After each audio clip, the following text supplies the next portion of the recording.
Hello and welcome to the Choirosophy Podcast. This is episode 54, Choir Teacher Tick Tock and Tips for Social Media Use for Educators with Katherine Rosenfeld.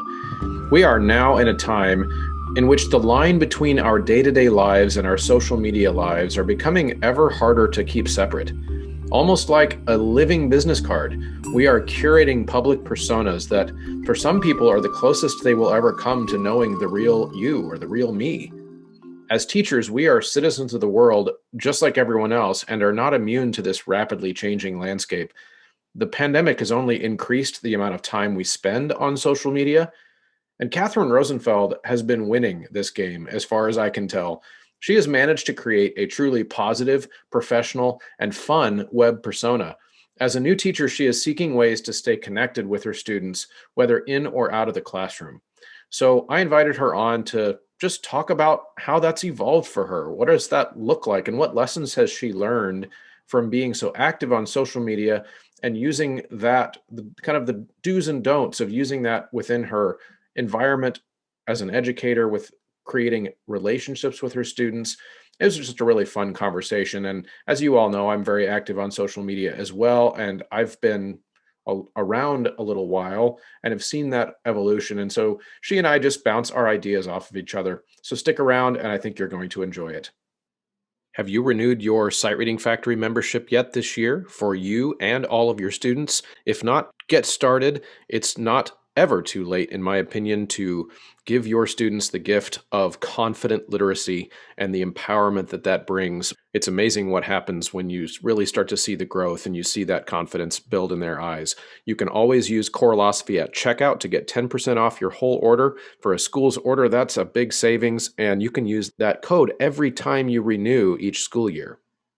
Okay, everybody, we're going to try something I've never done before on the show, and I probably won't do it every time, don't worry. But I thought this would be kind of fun. We're going to read the comments on the Apple Podcast app from DK Maestro. 5 stars. This is an excellent podcast for anyone who has an interest in choral music. The guests and topics are current and relevant, and the host, Chris Muntz, is not only passionate about the topic, but an engaging interview. A much-needed podcast for choral musicians. Thank you, DK. Thank you. That's very nice. Another 5-star from Pachiridu. Chris continues to inform and educate on a number of relevant topics and conversations. His guests are fabulous, and they share applicable information that have absolutely made my teaching better. Bottom line, I look forward to every episode that drops. Thank you for this amazing podcast. Oh, this is going so well. Don't worry, there are some not as good ones later. Number 3, a 5-star. Informative and thought-provoking. This is from R blah blah. These are, of course, the anonymous screen names that you put in your Apple Podcast apps. Love the podcast. Please keep doing what you are doing. Okay sign emoji. Great perspective from Clay Fordo. And this is, says, thank you so much for what you do for the choral world. No, thank you, Clay. And then one particularly on episode 28. I've never done this. Like I said, this is going back a while. My mind is blown in such a good way. It makes me want to learn more and really understand overtones. I really appreciate the accessible ideas that I can implement right away. And the idea of rainbow ears is revelatory. Stay tuned to the end. That was the episode with Don Brenninger. I agree. One of my faves. Okay, now a 4-star review. And this one I actually responded to on Facebook, but I didn't hear on the show. It said it was the best. It's the best. However, the information in this podcast is top notch, but I've learned so much, and I appreciate the wide variety of topics. Okay, here's the only criticism. Would it be possible to improve the sound quality? It sounds like you're in a tin can. Okay, so that was May. For the audiophiles in the audience, I have tried quite a bit of experimentation since May to make the sound quality better, and I think I have, but you can go back and check. You let me know. Another one, just what I needed, 5 stars, keep up the great work. 5 stars, I'm sold. And then this one was one of the very first reviews. I love this, a 1-star review. There were 25-star reviews before the podcast was even launched. That is fraudulent and reeks of dishonesty. I can't tell which is worse, the audio quality or the rampant ego. This guy, Muncie, is so full of it. He names his students in his podcasts and shares personal stories about them. Again, a gross lack of sense of self. Nobody cares about what he has to say, so he makes the guests listen to his stories. I love that. First of all, I don't name the students in the podcast. If anything, I make up names for them if I tell stories about them. And then going on to thought provoking 5 stars, I have really enjoyed listening to this podcast. I think as quality music educators, it is vital to know what we are doing and why we are doing it to help our students really understand the what and the why. Chris does a really good job of bringing topics that help with that self-reflection. And then this has got to be one of my students. There is no months, there is only mungus. I don't even know what that means.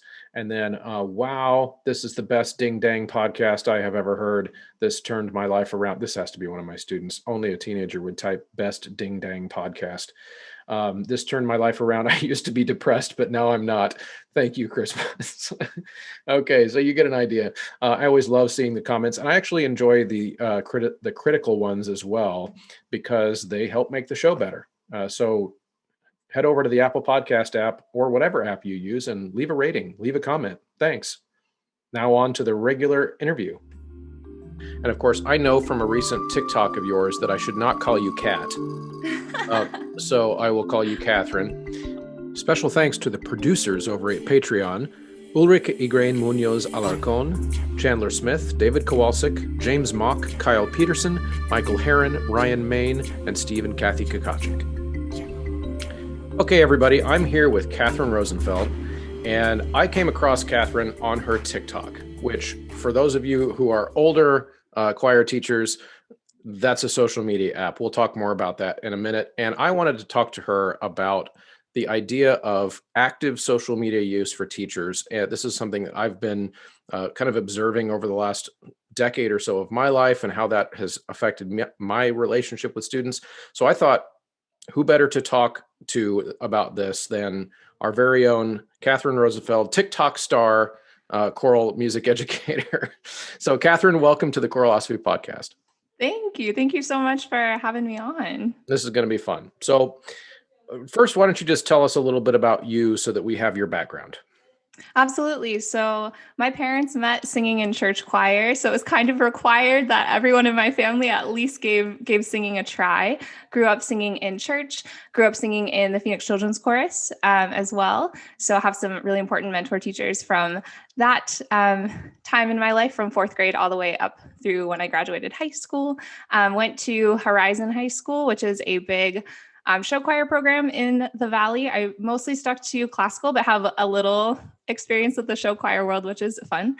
And then went to Northern Arizona University. So I have the privilege of calling Edie Copley and Ryan Holder my mentors. They are wonderful people, and they prepared me really well for my student teaching, which I completed back down in Phoenix in the Mesa area.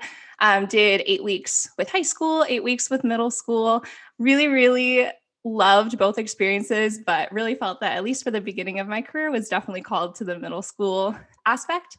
And then as I finished up my student teaching through a connection I made at Beer Choir, which I love that part of the story, I was contacted about a job that was opening up at Arizona School for the Arts, a part-time middle school choir position. So I have 7th and 8th graders at a school that is 5 through 12, and I teach choir in the afternoons. And then since I am currently part-time, also run a private voice studio, am the soprano soloist at actually the church I grew up in. So they hired me back. They didn't hate me, which was nice.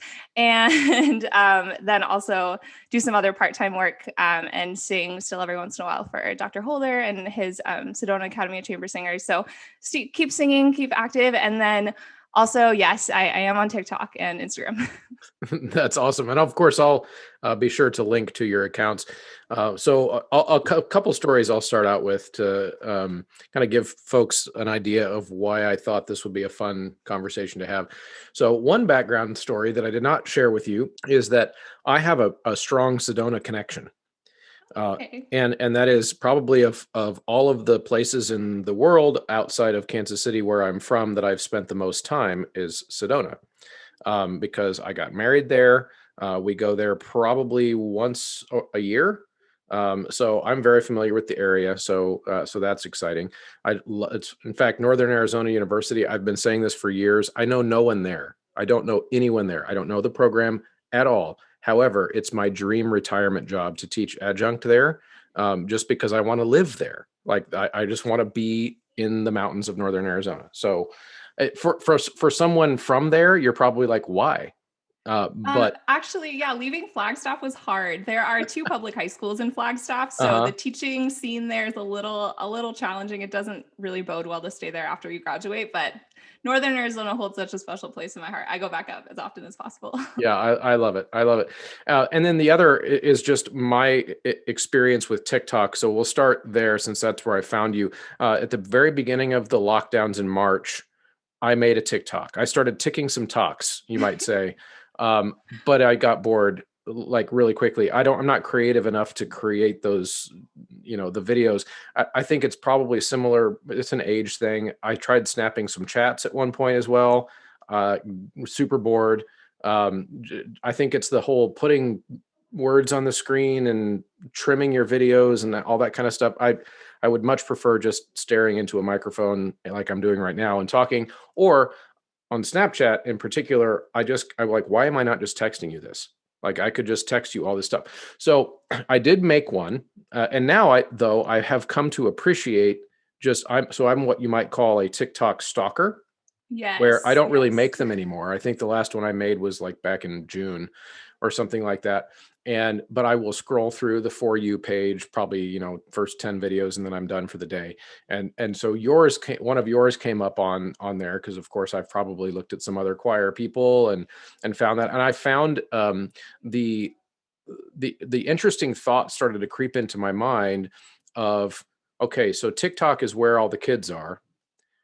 You're a teacher, and that means your kids are probably on TikTok, and they probably see a lot of this stuff. And so then I started wondering if you interact with kids that way, and has that changed or created avenues for you to connect with students?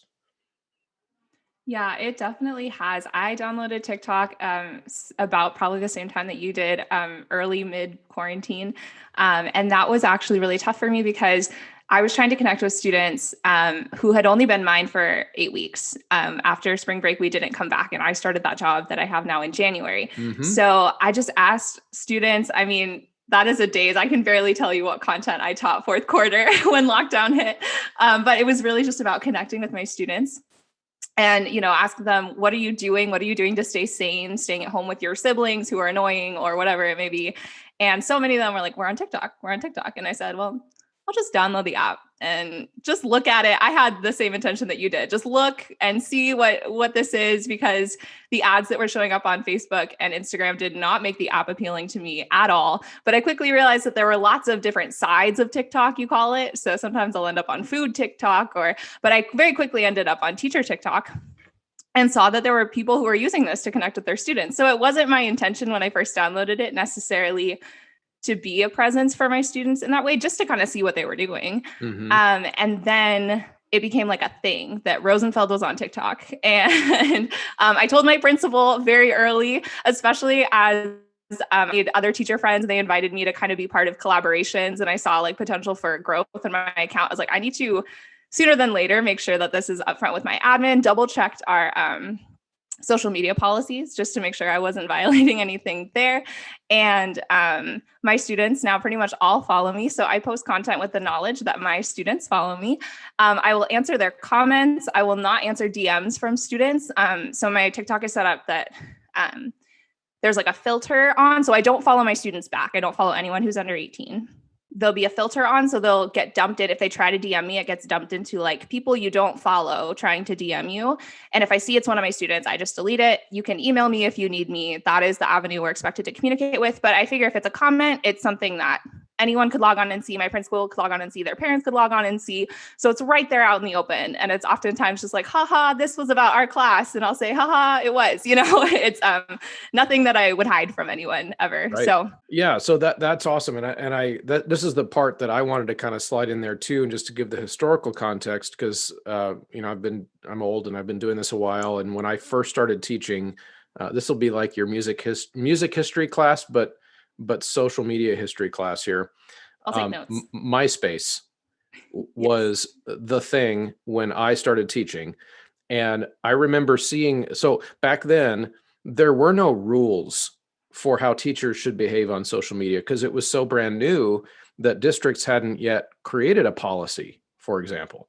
And I didn't know what it was either. So I remember making a MySpace page, having no idea that my students would be on there and that I might see something they did and they might see something I did. And I was, 22 and when I first started teaching. And so I made one. I was like, okay, my friends in college are making these and, I'll make one. And then I remember it all went downhill from there when I saw one of my students post a picture peeing on the toilet. And I was like, how am I seeing this right now? There was no content filter going on back then at all. Okay. So then, of course, there was this big backlash because lots of stuff happened in the early 2000s with just all these kind of inappropriate interactions with students and teachers on social media. And then the district started making these rules. This is about 2007, 2008. And so then at that point, we were pretty much being told in the education community, just don't interact with students on social media at all. Don't let them see what you do. Don't block everything, make it private, all this kind of stuff. And then people kind of chilled out, 7 or 8 years later, where now it's like, okay, there are boundaries, but it's not, the worst thing. So I share that because I thought it'd be interesting to kind of share how your experience with it coming into teaching in the more recent years when social media is fully entrenched in society, like everybody's got it. It's not some weird thing like it was when I was younger, where people have to kind of sniff around the water hole to see if it's safe, that kind of thing. And so what I discovered once all that freak out happened, that I became active on Twitter. And where my account, the rule in my district is that kids and students can see what I post as long as on any social media, as long as I don't make anything private. So in other words, if the parents can see what the kids are seeing, then it's fine. So we'd have a similar rule, I guess, with what you had just said, where DMs, no DMs.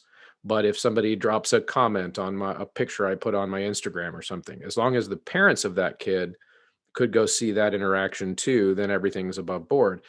And what I've discovered over the years of making my social media wide open the way I do now is that I feel like in a lot of ways it humanized me as a teacher to my kids.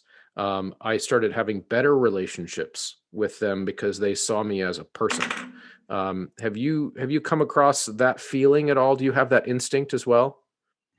I do. I mean, it's really hard. I have joked in a lot of aspects of my kind of first year that it's very hard to know what is going well for me because it's actually going well and what is coincidental and what is going poorly because we're on Zoom and what is going poorly because I'm a first year teacher. It's very hard to eliminate variables right now.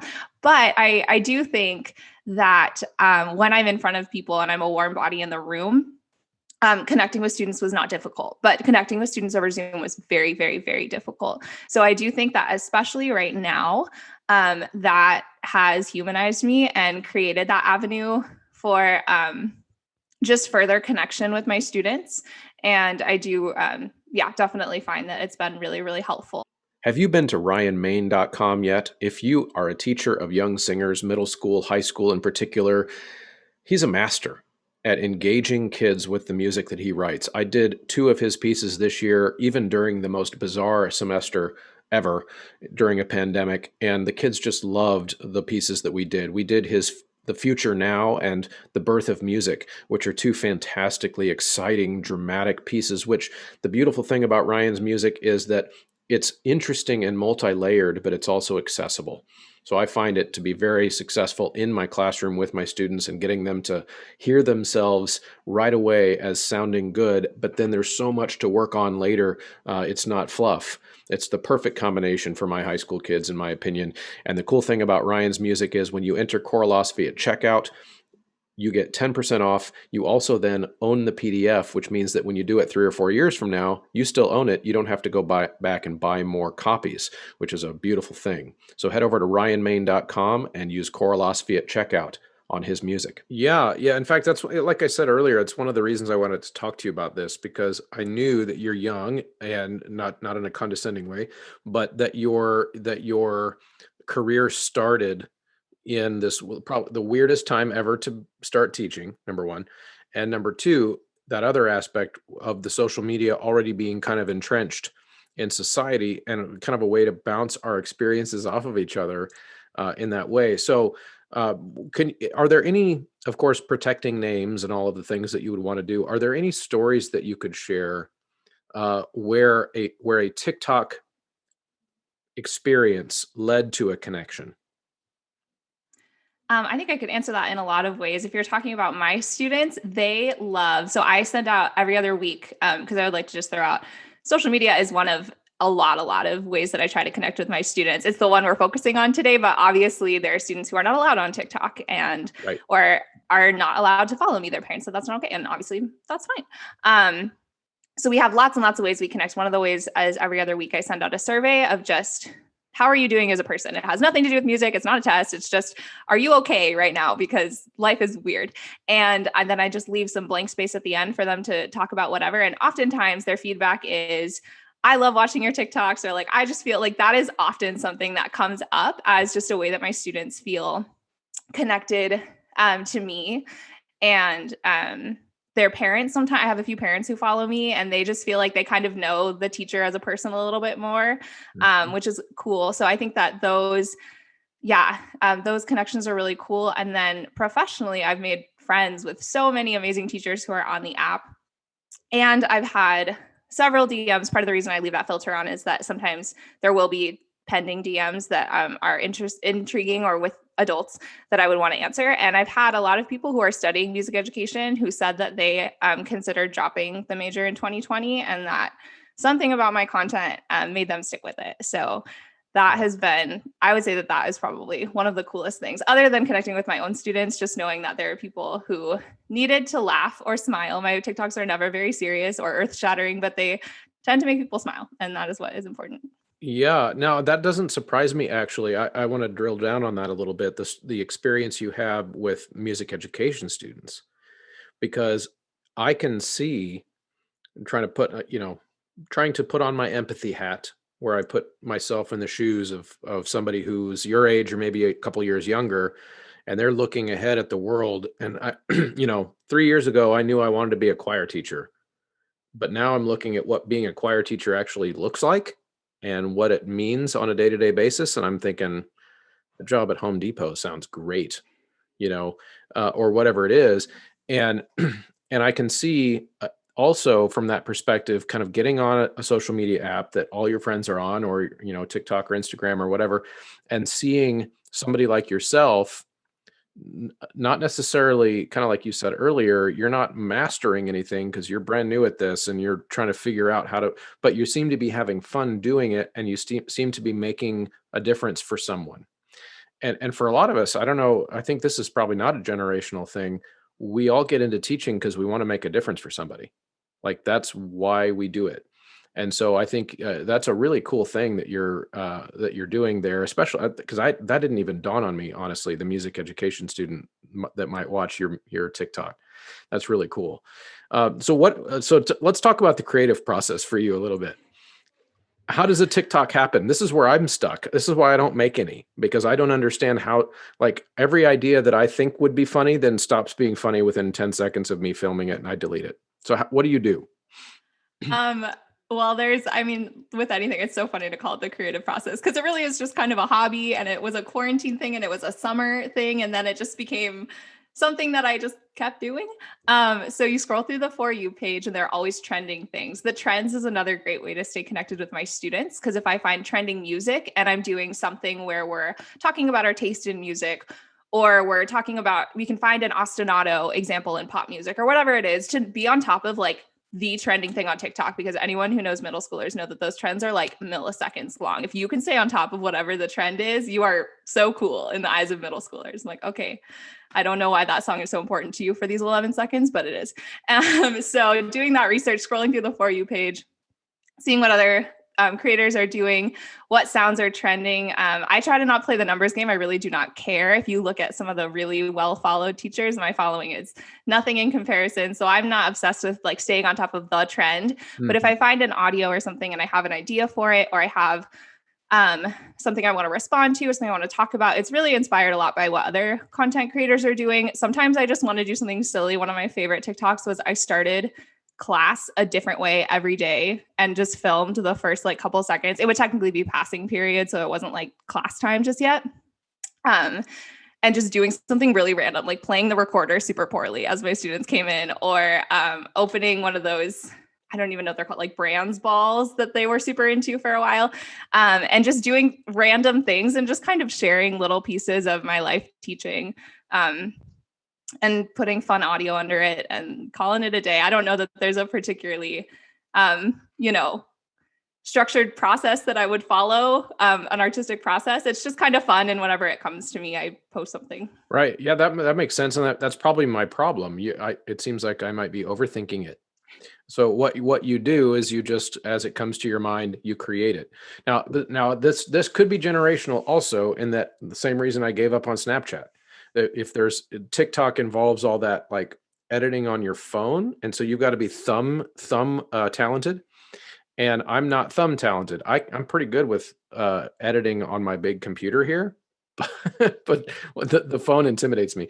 So I don't know if you what your thoughts on this are, but what about the other social media apps? And are you into them also? And if so, do you use them in different ways? Like, do you have different roles for your different social media? So I would first just like want to put the line between private accounts and public accounts. So I have a private Facebook and a private Instagram. And those things, I don't post anything that I wouldn't want my principal to see, anything like that. I would say the one big line that I draw is I don't talk about alcohol ever on public posts, but I will sometimes on private, not in a crazy way, but just like, Right. I'm not opposed to having a glass of wine in like, a Facebook post. Uh-huh. Because that's family, that's friends, that's all people I know personally. And same thing with my private Instagram. So that serves that purpose in my life. It is not related to my life teaching unless my kids do something particularly hilarious that I want to share with the world. And then there's my public account. So I have a public Instagram and a public TikTok. And those I keep very clean. The knowledge that I have parents on there, I have professionals on there, I have, future teachers on there who want to follow my content for different reasons. I would say my TikTok is primarily silly. And part of the reason I'm not obsessed with playing the numbers game is because you kind of do want to like fit into a certain bubble. Sometimes my stuff is not about teaching. It'll just be something silly that I wanted to do. And so my TikTok is primarily just very silly. And then my Instagram, I have kind of a mix. My Instagram following is always in flux because sometimes I'll go super academic and sometimes I'll go super silly. So I will post my TikToks to Reels, which is the new feature on Instagram that basically allows you to upload up to 35 seconds. And most people that I have come across are just putting their TikToks on Reels. I haven't ever come up with an idea just for Reels. I've never put something on Reels originally. I've never edited in Reels. I've just put TikToks on there, which is what I see most people doing. Uh-huh. But then as far as like, if you were to go to my Instagram page, I have story highlights where I talk about different activities that have worked in my classroom and that sort of thing. So I use that a little bit more professionally, but I try to not box anything in too much because for me, that stops being fun. And it's not necessarily about building a big following or building anything other than relationships is not really that important to me. So that's kind of how I use them. Right. Okay. So for you, students and families of school-related people could see your TikTok in general, and they could see a public version of your Instagram. Mm-hmm. But that's pretty much it. Yeah, that's pretty much it. I mean, okay. I have a few parents who know me personally. I accept Facebook friends requests from them because, again, I don't really post anything wild on any of my social medias. So. Right.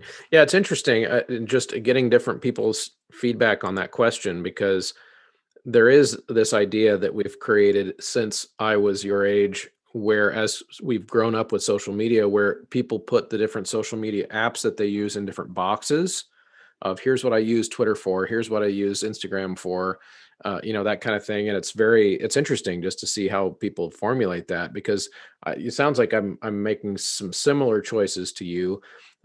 Just to give you an example, I use my Twitter to have kind of in-depth, nuanced political conversations and social conversations that I know if I tried to have that conversation on Facebook, it would be a nightmare.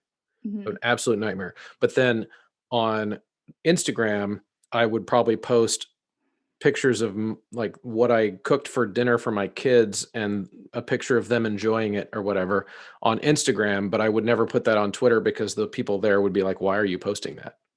That kind of thing. And so that's an interesting thing. Have you, in it, as you've kind of dived deeper to TikTok, as is, what would you say you spend the most time doing stuff for TikTok? Is that your main vehicle? Yeah, I would say that's the main one. Okay. So when you're doing that, do you kind of think about, um, on the front end, and this is where what I'm really kind of curious about. On the front end, as you're making the video, do you think about how your students would perceive it, or is this really truly just your self-expression, and everything that happens when your students see it or like it is kind of just downstream from that? I think it kind of depends on the TikTok. There are things where I really do have them in mind. I think it's something that they would enjoy, or it's something about our class. If I'm ever telling a story about a student, I want to make sure that it's A, as anonymous as possible, Mm. and B, always a positive, right? Always shedding positive light on them. I never want to do anything that could be perceived as me bashing on my students. So I have done things like my 5 favorite Halloween costumes my students told me they were dressing up as, just things that are objectively like will put a smile on people's faces, and my students will be excited if they were the ones mentioned. So in those moments, I really do. Other than that, I try to just be myself. My sister gave me the sweetest compliment the other day. She said, I feel like you're always Katherine. You are Katherine to your students. It's why I don't think I'm cut out for elementary, because I couldn't put on that hat, right? I just want to be Katherine. And so I don't feel like I'm really going outside of myself at all to be, what is this going to look like to my students? Of course, there are certain subject areas I wouldn't touch on TikTok that some people do because their following is totally different and they're not teachers. And then I'm also just conscious that it's something that I would wear in the classroom. Those are really the only things that I have those boundaries. But other than that, I'm just me. Probably the nerdiest product that I plug on the Coralosophy podcast is Voce Vista Video. vocevista.com/Coralosophy will allow you to download a software that will revolutionize your students' understanding of how sound works and what to listen for when they are singing. It is a overtone analyzer that can be projected up on your screen, or I've even used it during the pandemic in virtual modules because I can screen share it and show different things that are happening there. But basically, the value to a choir teacher is that it allows you to prove to the students what vowel they are singing, to prove to the students that they might be lacking resonance, because they can see it on the screen rather than you having to be the bad guy, which that's what I love about it the most. Because in my early years before this technology was in my hands, you're not singing ooh. Yes, I am. You're not singing oh. Uh-huh. And then I had to be the bad guy. I was like, no, your vowel is not correct.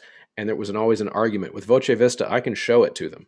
I can show them what happens to the overtone spectrum when they actually move their mouth, when they make their lips round instead of just thinking that they're making their lips round. It's a great product. And the cool thing about it is if you head to vocevista.com/Coralosophy, you can download it for free, play with it for 30 days, decide if you want to make the investment. It's a $99 software, but with my discount code, it's $89. And it is money well spent. I highly recommend this product to add a layer and a dimension to your students' understanding about the voice. Okay, that's great. In fact, that's actually a perfect segue. It's like you read my mind to the last topic I was going to ask you to opine about.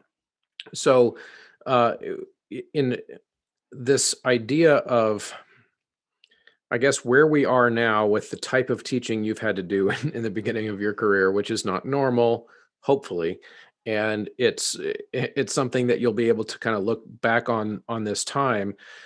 And how do you see these lessons that you've learned? This is just, it's okay for you just to guess and make predictions about the future. But when you're back in the classroom on a regular basis, seeing kids every day or whatever your schedule is at your school, but it's fully in person and all of those things, are there ways that you can see this TikTok skill that you've learned continuing to pay benefits for you 5 years from now? Well, the first thing is I've made relationships with other teachers, and teachers outside my field. I think sometimes music educators are friends with music educators, and you go to an ACDA conference and you learn from other music educators, which is amazing. But the things that I have learned from a third grade general ed teacher about communicating with parents, that's definitely something I'm going to take forward. Or classroom management from people with more experience than me. Not every teacher on TikTok is 23. There are people with more experience under their belt than me. So I think that those relationships, I mean, there are people I now see being my friend for my whole career. So those people and continuing to have those resources to rely on is a huge thing. And then I think it also really highlighted the importance of having relationships with students and making them feel safe first and foremost. I mean, when this started, I was like, how am I going to get these kids to sing alone in their bedrooms on mute or sing unmuted for me one-on-one in a breakout room? Like, how are we going to do this? And just starting with relationships and making them feel safe. That's also something that they would put in those surveys a lot, is just that, like, I am a person that they feel comfortable going to. And as silly as it might sound to some people, I mean, part of that was that they knew me as a person through TikTok or through Instagram or wherever they're following me. So just to, like you were saying earlier, to really humanize myself, especially because a new teacher can come in and want to feel adult and look adult. I mean, I put on a blazer for this interview because I know that I look young and I want to make sure that I'm perceived as, a professional, but really it's so much more important that I'm perceived to them as a person if I'm going to ask them to sing for me, which is the most vulnerable thing that you can ask, especially a middle schooler, to do. Yeah. Oh my goodness. Yeah, I agree. And it's the one thing I was going to observe about your reflection, your young but wise reflection, which is that you are figuring out a way in a very strange way right now, and that's not an insult. It's just the world we live in, to try to figure out how to show who Katherine is to your students, to be yourself in front of your students. And I've got to tell you, for me, when I was your age, I think it took me 3 years at the beginning of my teaching career to be able to finally stand in front of a choir and have the person standing in front of the choir be truly me, like where I was being myself without trying to put on a hat, put on a mask, put on a face that was, professional or was going to impress my students and the singers in the room, some kind of a fake version of me. And I can tell you from experience that I didn't become, well, I was a crap teacher until I figured out how to be myself in front of the kids. That's huge. And if you can figure out a way to do that now when all of your students are scattered in all kinds of different places, and can keep that aspect of it when you're face to face, you're going to be ahead of the game. Which is, that's important because they are so smart. The middle school age, 7th, 8th, ninth grade, they are so smart on that level. They're super stupid on other levels, but they're so smart on that level of they know when you're faking stuff with them. Like Mhm. they know when it's not real. And I think that's probably something generational too, that social media access for the kids has taught them, is they've grown up with it in their hands. They can tell when somebody's not natural in front of a camera, or Yeah. when they're not natural in front of people. Like they know when people are faking it. So it's an interesting thing. So I think you're sniffing up the right tree there. So on the way out, let's do this. Is there anything that about this experience that that maybe I just haven't given you a chance to say yet? What do people need to know? Let's say if you could put it this way, if there's a teacher out there listening to this that has been kind of nervous about being involved in social media stuff, what should they know? Yeah, so I think I kind of briefly touched on this, but make sure you know what your school's social media policy is upfront. Um, that was something I feel like I did retrospectively because, again, I really did not think I was going to be using that app and having a public account. So once I realized that was the direction I was heading, I went back and looked. And we kind of know this about cybersecurity with our government. Policies cannot keep up with the rate that technology is progressing. And that's true in our school districts too. And so I'm pretty sure the wording at my school, and absolutely nothing against my school at all whatsoever, but I think most people would run into I think that the policy says use your best judgment. And so that is what I do. And I'm an educator first, and I care about my students first. And so that policy doesn't say don't have your kids in your TikTok, or it doesn't say don't post something dumb. It just says use your best judgment. And that's something that I know people have run into issues with if they push their best judgment a little too far and they go too far on the end of I'm trying to make good content for TikTok versus I'm trying to be a good educator. And so if I ever have something, I've used student voices before with parent consent to do that. And it was after school hours. And it wasn't visually that exciting. I let them roast me and I put the camera on the other side of my laptop. So all you could see was me responding to their voices. But I've never had a student face in my TikTok because so just keeping that in mind. Of course, being yourself, and I would say not being obsessed at all about what your numbers look like, anything like that. That's not interesting to people for you to talk about how your TikTok views are down. And just getting in there. I've had people ask if my students make fun of me at all. And I'm sure, some of them know I'm on the app and they choose to not follow me. They're like, I'm really on this side of TikTok and I don't really care about what you're doing. And that's fine. I don't embarrass particularly easily. So I'm sure some of them giggle at what I'm doing or think I'm a bad dancer, and that's fine. Just not being afraid to be yourself. I kind of accidentally ended up on TikTok and ending up in this interview where I'm talking about how I use social media. That's not something that was a dream of mine. Sometimes I have future educators who are like, I started my teacher Instagram my sophomore year of college as a future educator, and I'm so excited about this. I did not start my Instagram. I was not concerned about my Instagram or TikTok presence at all. So making sure, just especially to new educators who think that they follow people on Instagram who they think are really good educators and they think that's so cool to have a TeacherGram, that cannot be your main focus when you're teaching. Just a word of caution to incoming educators that if you're spending more time on the way you look on social media, that just make sure your kids are at the center of everything that you're doing. Right. I agree. And I think that's something that you and I have in common. Of course, my medium is podcasting and yours is TikTok, but there is that common denominator of needing to, you mentioned not embarrassing easily. Every single opinion that I have about pretty much everything is public domain. Everybody can hear it. And that includes my students, and that includes my teachers that I work with, includes their parents of the kids.